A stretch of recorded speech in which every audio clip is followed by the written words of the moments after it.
We give you the base, you make it to taste. Let's make trail mix. In a large bowl, bag, or container, combine 1.5 pounds of roasted, lightly salted nuts. Any combination will do.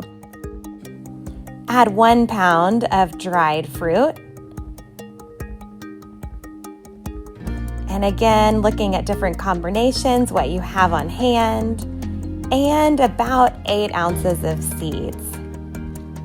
And then our favorite, 12 ounces of dark chocolate chips, but again, that's optional. So all of these were about that weight that we specified because it doesn't have to be exact. Again, use what you have on hand or just any combination that you really enjoy.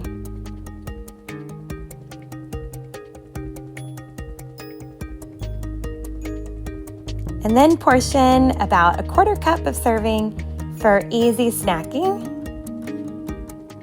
and enjoy on the go. Cook confidently, simplify nutrition, feel better to your taste.